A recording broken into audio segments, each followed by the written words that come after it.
En la semana que pasó, la última semana del mes de septiembre,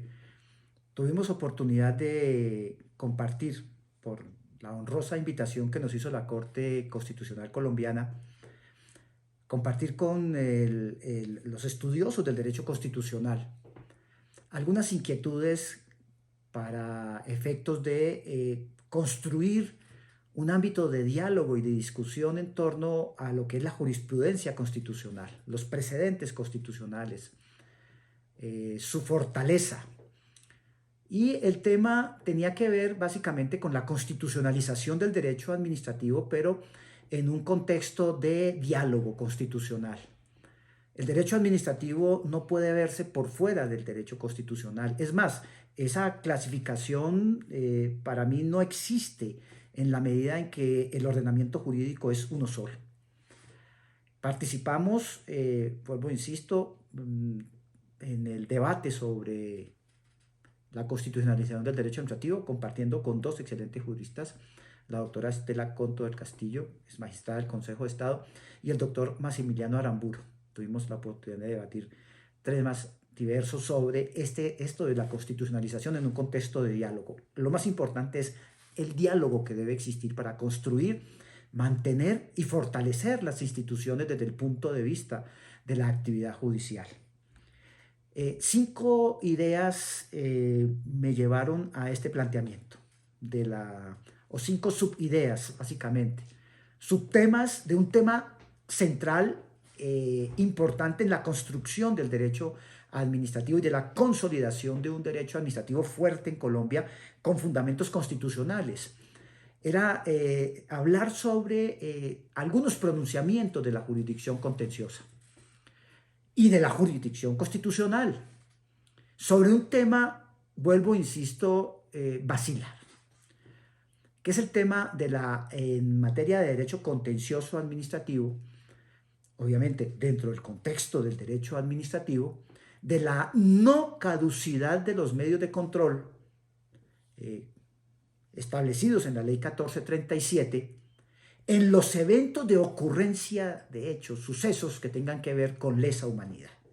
Y este debate, ¿por qué? ¿Por qué resulta de trascendencia en una discusión del derecho administrativo en una perspectiva constitucional? Porque la discusión sobre lesa humanidad y los temas procesales, contenciosos, administrativos, es un tema que ha venido desde hace muchos años debatiéndose en la jurisprudencia del Consejo de Estado y en la jurisprudencia de la Corte Constitucional, llevando a pronunciamientos diversos, pero con un problema central en esos diversos pronunciamientos, y son las exigencias de las obligaciones y compromisos del Estado colombiano de mantener, de respetar los estándares fijados por los tribunales internacionales cuando se trata de graves violaciones de derechos humanos o situaciones extremas como estas, calificadas de lesa humanidad a la luz del lenguaje internacional. O sea, que la aplicación de la caducidad está sujeta, en nuestra opinión, y fue la tesis que defendimos, obviamente, porque no es pacífica, a una lectura del ordenamiento constitucional y administrativo colombiano, y en este caso administrativo, las normas de la Ley 1437 en concordancia con las obligaciones internacionales del Estado, los principios sustentados en el orden internacional y en el orden de los estándares fijados por la jurisprudencia, principalmente la Corte Interamericana. Ahí está el problema. ¿Y por qué se ha generado ese problema? Porque han existido diversos pronunciamientos, en unos casos bondadosos y respetuosos del ordenamiento jurídico internacional, ¿sí? de la principalística que ha sido estructurada para fundamentar el respeto a los seres humanos en situaciones de conflicto, son fundamentalmente a las víctimas de los conflictos que tengan la posibilidad de acceder a la justicia de manera efectiva y clara, y no pegados de disposiciones de orden interno de carácter restrictivo que obviamente fueron diseñadas para un escenario de no lesa humanidad, para escenarios totalmente diferentes, pero no para escenarios extremos de violaciones de tal magnitud a los derechos humanos que hace que la justicia tenga que llegar en cualquier momento por encima de cualquier consideración de orden positivo. Ese es el problema. Y sobre ese problema se plantearon varios puntos para análisis fundamentalmente, no para pontificar, porque en esto pues precisamente es un escenario abierto por la Corte, muy oportuno para discutir temas y conocer los temas, analizar qué está pasando, cuál es la visión que existe en la jurisprudencia. El primer aspecto que analizamos en esta oportunidad pues, fue precisamente el de la constitucionalización del derecho administrativo, el énfasis que hemos venido haciendo durante muchos años de que el derecho administrativo no es una isla. Hablar de derecho administrativo se hace por efectos didácticos, tratando de agrupar unos temas que son propios de la administración pública, del ejercicio de la actividad administrativa, de sus relaciones con los particulares, etcétera, del respeto a los derechos humanos, pero que la administración es un componente del orden constitucional. Y los principios están en el orden constitucional. La dinámica constitucional es la dinámica de la administración, por eso todos somos jurisdicción constitucional, todos actuamos en torno a la Constitución. Ese es el punto que destacábamos de entrada, pero que adicionalmente, que nuestra Constitución hace parte también del mundo, y que en el mundo hay otros temas de reflexión que impregnan el orden constitucional, que es el orden convencional. Entonces planteamos esta primera idea de análisis, de reflexión, y para los que miren este video, pues que comencemos a reflexionar y discutir si realmente existe esa articulación, y de existir, como es el planteamiento que se hace, de qué manera debe funcionar, porque no puede quedar en el ámbito de la retórica. El segundo punto que nos planteamos y que lo expusimos en aquella oportunidad, que nos dio la oportunidad, nos dio elementos para poder discutirlo, es la necesidad de que la construcción de ese derecho administrativo vinculado a la Constitución, vinculado al orden convencional, pues tiene que existir un diálogo.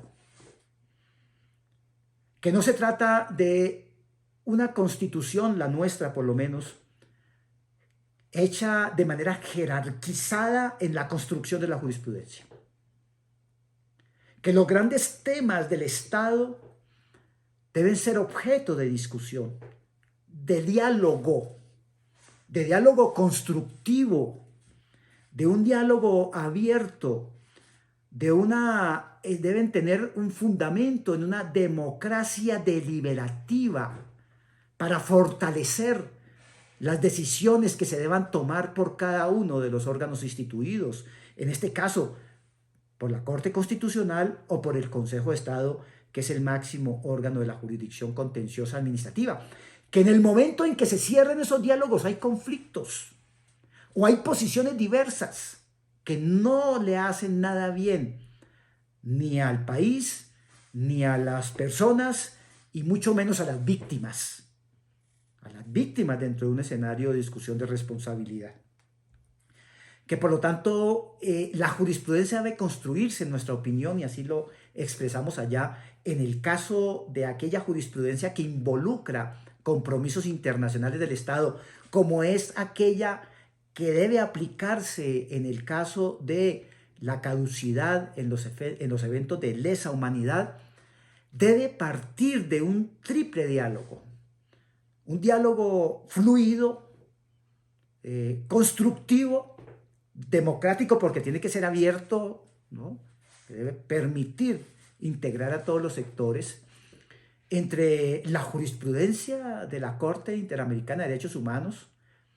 entre la doctrina internacional,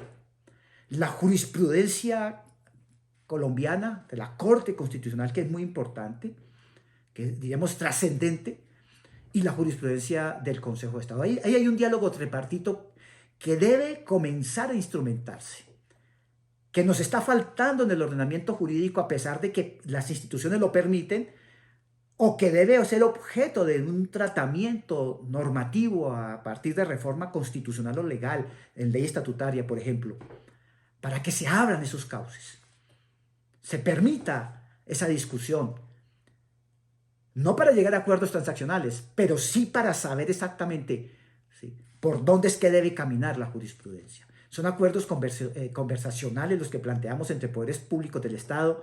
más allá de estas clásicas estructuras de pesos y contrapesos, más allá de estas prácticas, de estas estructuras históricas de la división de poderes, porque lo que tenemos es que fluir,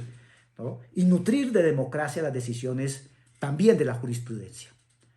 Y que sean realmente decisiones fuertes, que el precedente que se genere por nuestros tribunales no sean precedentes endebles, que puedan ser objeto, ¿sí?, de desaparición pronta ante la contundencia de nuevos elementos. Debe tratarse de jurisprudencia vigorosa. Debe haber un diálogo y acuerdos conversionales inclusivos al interior de la justicia. Esa es la parte más importante del planteamiento que hacemos. La inclusión, inclusive mirando las discusiones con las víctimas en un momento determinado, para lograr soluciones dialógicas que son verdaderamente las que tienen una fortaleza dentro del Estado democrático. Proscribimos, no compartimos aquellas soluciones jerarquizadas, históricas, tradicionales, de quién tiene la mejor razón, entonces la impongo, que son las que han generado precisamente los choques de trenes. Es que la salida del diálogo es una salida democrática y civilizada. La salida de la imposición y de creer que yo tengo la mejor razón, ¿sí?, política o jurídica, pues es dañina. Y nos ha causado muchos daños y muchas contradicciones dentro del Estado de Derecho. Es promover ese diálogo, que la jurisprudencia sea un escenario de diálogo necesario y de respuestas a salidas del diálogo. No el diálogo por tirar corriente, del diálogo efectivo y real, ¿sí? Porque hay que consolidar precisamente el constitucionalismo en esta idea. Y este diálogo tripartito lo que hace es fortalecer lo que en los últimos años se ha venido trabajando en la doctrina internacional en torno a la existencia de un derecho constitucional común, dentro del cual obviamente está el derecho local administrativo de los países, el jus comune constitucional. Me parece que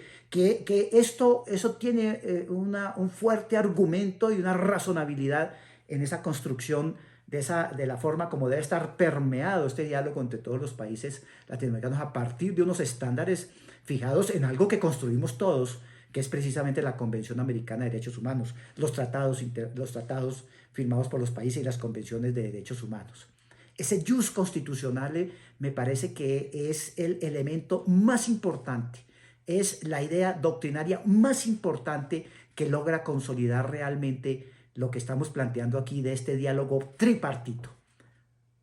Porque no va a ser especulativo, va a corresponder, ¿sí?, va a corresponder sustancialmente con las bases expedidas, con los estándares proferidos por quienes los países en ejercicio de su voluntad han construido, que es la Corte Interamericana de Derechos Humanos, en defensa y protección de los derechos humanos.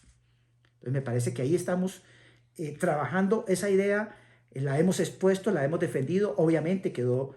para efectos de la controversia, para el debate, no para imponer doctrinas unas por encima de otras. Hay que generar verdaderamente un escenario transformador en América Latina de las instituciones y un escenario transformador en torno a las decisiones que se deban adoptar en el entorno social, frente a la realidad social. Y en esa realidad social, por lo menos en el caso colombiano, vamos a encontrar que es parte de nuestra realidad social, de nuestro conflicto social, el conflicto interno. Y el conflicto interno ha generado víctimas, muchas. Víctimas que no solamente necesitan reparación desde el punto de vista económico, sino reparación desde el punto de vista de justicia, de verdad, de no repetición, etc. Y si eso es así, eso abre inmediatamente las puertas del diálogo. Y lo que hemos descubierto, y un poco por eso íbamos allá a ese debate y fuimos, es que ese diálogo no ha existido y ha llevado a unas lecturas perjudiciales a las víctimas, profundamente dañinas de los derechos de las víctimas en el derecho colombiano, porque se han producido decisiones de los tribunales nacionales, Consejo de Estado y de Corte Constitucional, que no ha tenido un diálogo con la jurisprudencia de la Corte Interamericana. Ha brillado por su ausencia y se han fundamentado básicamente en estructuras positivas y normativas de orden interno, desconociendo precisamente la dinámica del derecho internacional, la no invocación del derecho nacional para proferir decisiones en el orden interno, para inaplicar los tratados internacionales, o desconociendo el pacta sunt servanda, la buena fe que debe dominar en el cumplimiento de las obligaciones internacionales, generando impunidad. Es fallos de Consejo de Estado y Corte Constitucional que generan impunidad, y esos fueron los fallos que llevamos. Hicimos referencia principalmente a tres sentencias que los invito a que las analicen. Acá no voy a tener oportunidad de entrar en el detalle de ellas. Hay una jurisprudencia de unificación de la sección tercera del Consejo de Estado, del Consejo de Estado colombiano, que es el con radicado 61033 del 29 de enero del 2020, que en palabras más, palabras menos, resolvió decir que la caducidad operaba frente a casos de lesa humanidad y que tan solo reconocía cierta apertura en casos de desaparición porque ya la ley lo traía, y que del resto hay que aplicar la ley de manera estricta. Y que la ley de manera estricta dice que son 2 años o a partir del momento que se conozcan los hechos. Ese es el resumen de esa sentencia, y por lo tanto le cierra la puerta a todas las víctimas del conflicto interno en este escenario tan macabro que ha sido la realidad del conflicto interno colombiano, con todas las víctimas que ha generado, para poder reclamar ante la justicia. Y ha habido ese problema, es esa sentencia de sala plena del 29 de enero, que ha tenido su respaldo en 2 sentencias recentísimas de la Corte Constitucional, la T-044 del 2022 y la T-210 del 2022, que van en esa misma línea, pero desconociendo a su vez otros pronunciamientos internos de la misma Corte Constitucional, y eso es precisamente lo que la Corte quiere entrar a que se arme el diálogo y la discusión, porque hay 2 sentencias históricas muy importantes de la Corte Constitucional colombiana, que sería la sentencia T-490 del año 14, la T-352 del 2016, que para mí es un fallo de una trascendencia enorme en esta construcción de esta línea jurisprudencial de diálogo, ¿sí? Pero que son desconocidas por estos 2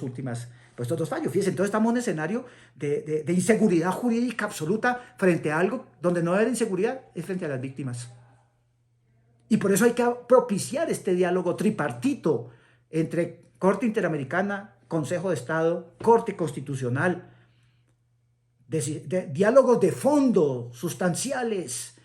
que tengan en cuenta lo que se ha construido internacionalmente, y no acudamos a argumentación nacional para desconocer en lo que ya nos comprometimos internacionalmente como país. Entonces, este fue el punto. Este fue el punto clave de toda la discusión que llevamos allá. Los invito entonces a que reflexionen, porque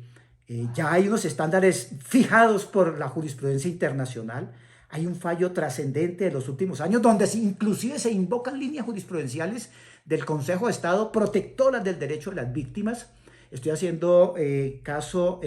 mención en este caso a la sentencia del año 18 de la Corte Interamericana, donde fijó el estándar, que es el caso Órdenes Guerra y otros contra Chile del año 18, donde precisamente se acude a una vieja línea del Consejo de Estado que desafortunadamente fue borrada en el fallo de unificación del 2020, donde se reconoce que no puede haber caducidad cuando se trata de lesa humanidad, que no podemos acudir a un excesivo positivismo,